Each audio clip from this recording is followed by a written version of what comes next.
more upline tried to help. They couldn't understand me because his English is funny. You know, Philippines is the largest English-speaking country in the world. They have American slang. They don't like to listen to Hong Kong slang. It's different. You know, you put a white guy in front of the stage and don't listen to him. You put a honky guy in front, they're sleeping. But that's what I was content with. Right? So, experience. This is what's going to bring you down. Result. Where are you? You want to know where you are. There's 3 parts to this business. I was talking to Jack Salman yesterday. I said the first part of your business is the hardest part. McDonald's hardest part is the first McDonald's. How do I know? Because I was in the University of Chicago, at the Hamburger University, when I took a certification program for microbiology. And I saw the contraption that they created to make a French fry, and how long it took them to develop the French fries, to make it crispy. Right? And because, you know, they duplicated it before, and then they couldn't figure out why it's soggy. We already duplicated it. Then they found out McDonald's was so poor before, they would just leave the potatoes outside in the wind. It was very dry, and the heat and etc. was drying the thing before they were frying it. So that you duplicate that process all over again to make a consistent result.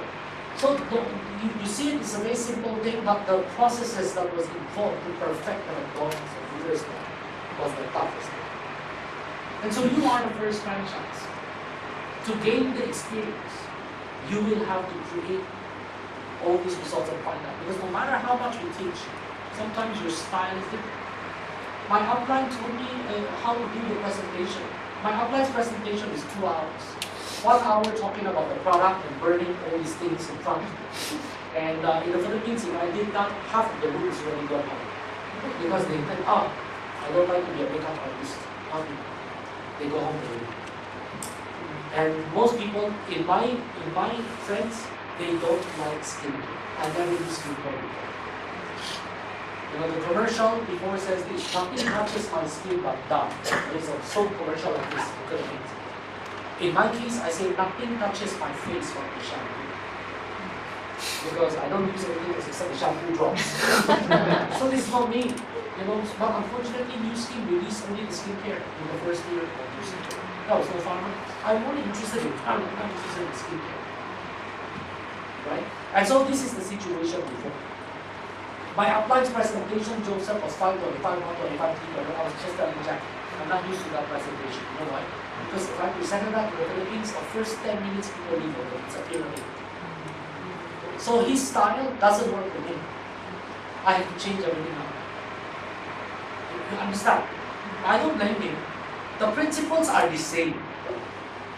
To be a leader, the same principles apply. To be successful in this business, the same principles apply. But methods might change. You might use social media. Your language as a millennial might be different from other people. Right? Other people might talk about, you know, the age of Jack. Chinwood might be talking about time freedom because that's what's most valuable in that. But millennials don't talk that. You might want to talk, the experience, you know, the travels, all that, this is what's going to attract. You understand? The flashy cars, the lifestyle of the rich and famous, that might attract. Right? Being able to, live at your own terms, that might attract them. But you tell that to children don't care. You only care, how can I spend more time with my children? It's different language. So naturally there will be differences in execution, but the principle is the same. Yes, it is. The first part of your business is the hardest part. That is branding. But remember that this business is about duplication. So you will actually make money from the multiplication. So the first part is just you creating the brand. Yes, please. And so you make sure whatever you want to duplicate, that is how you do your business. You don't do it according to what's comfortable to you. You do it because you have a bigger goal. Okay, let's say you want your downlines to become a blue diamond in 10 years. So you become a blue diamond in 10 years. But if you want your downlines to be fast, you also want to be fast. Now, there is a part of us that's bullshit and there's a part that's not bullshit. When people ask me, how long have you been in the business? I always answer this way. I said, are you asking me how long I work or how long I've been collecting a check? And I don't understand. Because the truth is, I know the truth. The time that I really work, 3 years.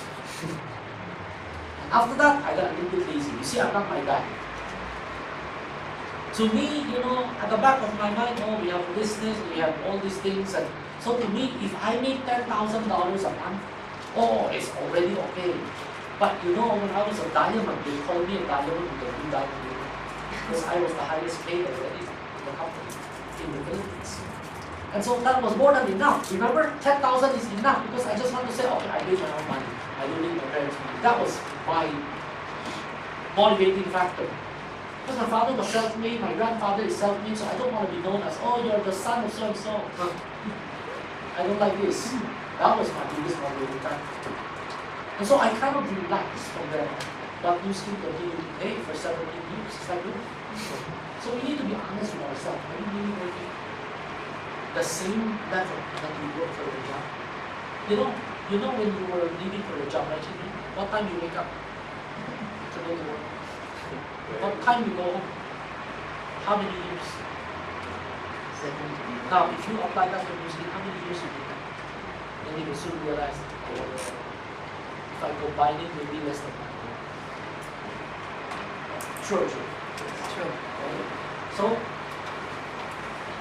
that's the reason why you do that is because you're short-sighted. Because you're only thinking about that now, your comfort. But if you have a big vision, what you want to happen to you and your team, you do things very different. Because what you do is just accessory to that. First stage is just creating your brand. The second stage is marketing your brand. And that second stage is where the money is. Okay? So we come to a point. You have a vision. You want to bulk that vision to become a reality. You want to seal it that what you want is going to happen. This is the bulk. I have a downline who's a farmer. And now this farmer is $1 million single member. And you can sense that he's a farmer because when he speaks in a very strong accent. In the Philippines, we're English speaking. And so I can tell if you came from a good school or a bad school, I can tell immediately. And when this farmer speaks, he speaks in an English whereby all the uplines are telling him, hey, why don't you just speak Malayalam? It's okay. But he doesn't because he wants to practice English. But we keep on saying, don't speak English. Just speak the native Filipino language because that's what he's comfortable with. Yes. But he always says otherwise. But he was asked a question. He said, how long will it take you to become a great athlete? And you know what is his answer? He said, 1 minute. Wow. 1 minute. And then when people ask, what do you mean? He said, for me, in 1 minute, I was a blue diamond. It just took the company 7 years to recognize. Late in recognition. You understand? That is called decision. The minute you say to yourself, you decide, you really decide, your activity, your action, your conviction will vary. Say I'm talking to you, and I said, hey, you're going this way, right? But that way, there is a paradise over there. So we got to turn. I studied for this. I spent 10 years for this. You want me to just suddenly take a U-turn and go there? And then you tell, are you sure? And I said, maybe. Are you gonna do that? Nobody will follow anybody who's uncertain. The level of your certainty has to be strong enough to create an army of believers. It's funny. There are some personalities, they claim they are the brother of Jesus. You know that? There's a guy in the Philippines. He claims he is the brother of Jesus in the modern day. And you know what is the most interesting part? 5 million people believe it. You know how much easier your skin is? To telling people that you are the brother of Muhammad? You understand what I'm trying to say? Or you're the soul of Muhammad reincarnated, or something like this, you know what I mean? It's ridiculous. But people believe it. That means if your certainty is really strong, if your conviction is really strong, you're not going to win them all. But some people are attracted to certainty because they don't have it. They don't have a dream. They don't have a vision. So they want to belong. They want to be with someone who knows where they're going. Does it make sense? There are 3 groups of people in the world. The biggest group is the group that says, I'll try. I'll try. What about you? Try that in school. I'll try. And nothing wrong if you're on that level, you're not getting power, it's fine. But there's no such thing as a business that you say, I'll try. There's no such thing as you will be promoted in a job, you just say, I'll try. When you say, I'll try, immediately you're telling yourself, if it doesn't work for me in the beginning, that's it, I quit. That's what it is, isn't it? And unfortunately, the beginning is the farming, the seeding part. This is the planting part, right? And the other group will say, I'll try my best. What about if your best is not enough? Why? Because you don't have the natural skills? You don't have the natural skills? How about you apply